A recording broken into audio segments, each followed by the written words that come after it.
దగ్గరికి వెళ్ళడం జరిగింది. నిఖిల్ అనాథరావు గారు, నేను, మౌలాలి రుద్రమూర్తి గారు, ఇంకా సోదరుడు వెళ్ళడం జరిగింది. అనుకోకుండా అక్కడ మనకి ఏపీఐసిసి ఎండి గారు అభిషేక్ కిషోర్ గారు ఉన్నారు. అదేవిధంగా మన కమిషనర్ గారు పరసాల్ గారు, యువరాజ్ సార్ ఉన్నారు. సో ఆయన యువరాజు గారు మాట్లాడిందంటే ఇప్పటివరకు అయితే ఇంకా 120 కోట్లు రావాల్సి ఉంది. వాళ్ళు అనుకున్న లిస్ట్ ప్రకారం కొట్టుకుంటూ వస్తే 120 ఇందులో 3 రోజులు పడుతుంది, అందరికీ పడుతుంది. ఏం చెప్పాం సార్, సిఎఫ్ఎంఎస్లో పెండింగ్ ఉన్నాయి, జేడీ పెండింగ్ ఉన్నాయి, నాట్ లిస్టెడ్ ఉన్నాయని చెప్పి ఫస్ట్ వాళ్ళు చెప్పడం సిఎఫ్ఎంఎస్ కానీ జేడీ కానీ అన్నీ వచ్చేస్తాయి.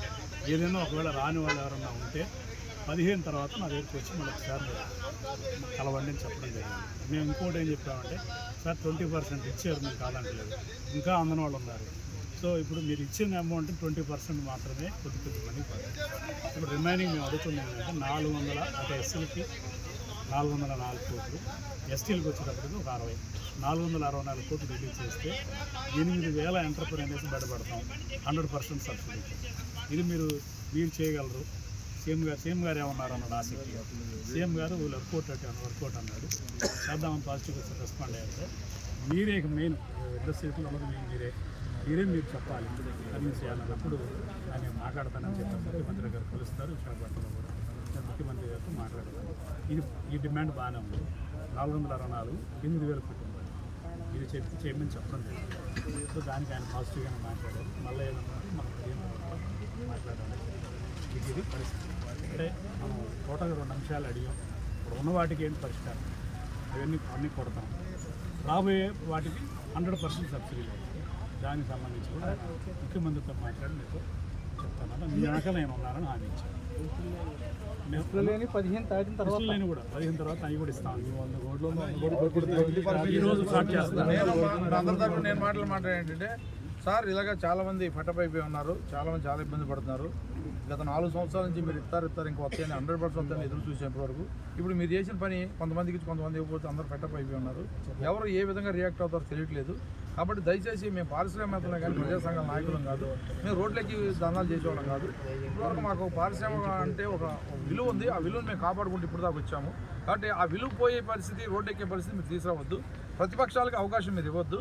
దయచేసి మీరు మా బాధను అర్థం చేసుకొని వీలైన తొందరలో సప్లాన్ నిధుల్లో నుంచి ఇవ్వండి. సప్లాన్ నిధులు ఏమి లేవండి, అవన్నీ అవకాశాలు లేవు. దీనికి సప్లాన్ నిధులు ఇవ్వండి. ఓకే, మీరు ఏ విధంగా కూడా అదో విధంగా మాకున్న ప్రాబ్లం సాల్వ్ చేయండి.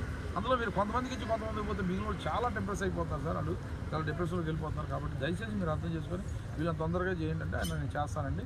మీరు ఇంకొక అవకాశం నాకు ఇవ్వండి. ఈ 15 తర్వాత మీకు మ్యాక్సిమం పడిపోతాయి, 2 రోజులు ఇంకా మిగిలి పడిపోతాయి. ట్రెజరీలో డబ్బులు లేవు, ఆ డబ్బులు లేకపోవడం కారణంగా వాళ్ళు వచ్చిన కొంత అమౌంట్ వస్తే కొంతమంది కొట్టుకుంటూ వస్తున్నారు వాళ్ళు. సో ఇవాళ కూడా కొంతమంది పడిని మీరు చూసుకొని కావాలంటే పడిని మాట వాసాను మా వాళ్ళు 2 చెప్పారు పని అని. అది 100 మందికి ఇవ్వాల్సి అయితే 2 3 చెప్తున్నారు మీరు. అలా కాకుండా మ్యాక్సిమం అందరికీ మీరు ఇది చేయాలి, ప్లస్ 100% ఇవ్వడానికి ప్రయత్నం చేయండి. అంటే నేను సీఎం గారు ఉంటాడు, మాట్లాడతాను, మీ బాధని అర్థం చేసుకోవడానికి చేస్తాను సార్. చరిత్రలో అదే చెప్పాను సార్, 4 సంవత్సరాలైనా ఇంకా సీఎం పెండింగ్ అని జేడీ పెండింగ్ అని వస్తుంది సార్. అది ఎంతవరకు నిజంటే మన బన్సాలి గారిని పిలిచాడు. ఆయన పిలిచి ఏమంటే ఏంటి ఇది మనోడు ఏంటి ఇంకా పెండింగ్ అని చూపించండి. ఆయన ఏదో చెప్పాడు, ఏం చెప్పాడు ఇది అన్నాడు. అంటే సరే అది కూడా మీకు లైన్ చేపిస్తాను, సీఎం పెండింగ్ లేకుండా అప్రూవ్ చేస్తాను సార్. మాది కూడా రాలేదు సార్, మేము నాయకులు మాకు రాలేదు, మాది కూడా సీఎం పెండింగ్ చూపిస్తాం సార్. ఈ 4 సంవత్సరాలు ఇంకా పెండింగ్ చూపిస్తాను, ఇద్దామని ఉద్దేశం లేదా ఏంటి సార్ అంటే లేదు, అవన్నీ క్లియర్ చేస్తాను. మీరు ఒక పని చేయండి, ఈ 2 రోజులు పోయిన తర్వాత మీరు రండి, మీకు ఏమేమి పెండింగ్ ఉన్నాయో చెప్పండి, ఈ లోపల అవన్నీ క్లియర్ చేస్తాను అన్నారు. అయితే ఒకటి మాత్రం మేము కూడా అన్నాం సార్, మేము రోడ్డు ఎక్కే పరిస్థితి తీసుకువద్దు. మీరు సప్లై ఇది 2-16 18 రేపొద్దున అడ్డుకునే పరిస్థితి మాకు లేకుండా మీరు దారి తప్పించుకొని రేపొద్దు చేయకపోతే పరిణామాలకు తీవ్రంగా ఉంటుంది. మీరు చేసినవన్నీ తెలిసే విషయం నాకు అన్నీ తెలుస్తానన్నా, మీరు ఎప్పుడైనా చెప్పి నేను చూస్తాను చాలా క్లారిటీగా అంతవరకు ఆయనకే డైరెక్ట్ పెట్టాను చెప్పడం జరిగింది. ఇంకోటి ఏంటంటే ఇంతవరకు చరిత్రలో లేని విధంగా మీరు ఈ రోజున పర్సంటేజ్ సిస్టమ్ పెట్టారు.